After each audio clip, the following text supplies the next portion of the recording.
everyone, don't drive in car on the weekends, especially after 11 p.m. Doesn't that sound really overprotective and so uptight? But would it have killed me to listen? Because not listening did. Now the only sounds I hear are the prayers coming from my parents. It was October 31st, Halloween night. My friend was having a party at her house and she lived just a few blocks away. I'd gone trick-or-treating with my little brother earlier that night, and by the time I got there, it was about midnight. When I went in, the party was really sketchy, so I had a couple of drinks, listened to a few songs, and then I left. And then it closed in.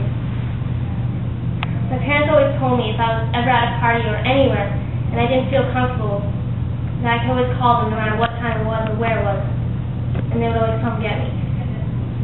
That they'd always be there for me. I thought it was because they didn't trust me, so I didn't call them and I walked home by myself. I was about halfway there and I heard loud music coming my way. And just as I turned around, boom, I was hit by a car. Right then and there I had an epiphany. My mom wasn't afraid of what I would do at night. She was afraid of what others would do to me.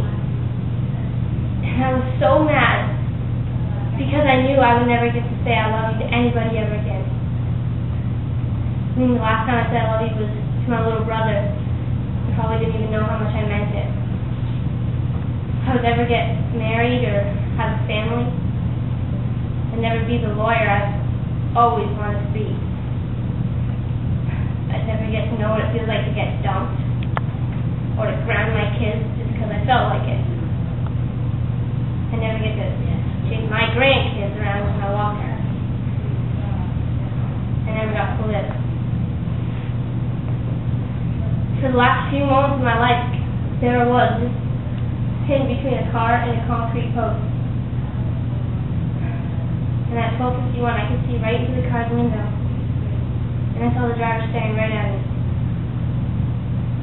It was my boyfriend, and he'd been drinking that night. He offered me a drive earlier, but I was trying to be the responsible one and not get in the car with the drunk driver. I made him promise me he wasn't going to drive. He broke that promise. He broke that promise and he hit me, his girlfriend. For 7 minutes, we just stared at each other.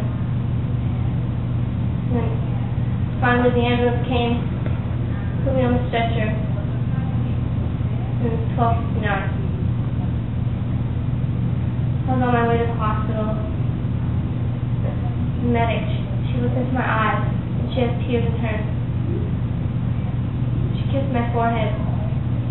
She said goodnight, and I was gone. The last thing I heard was time of death.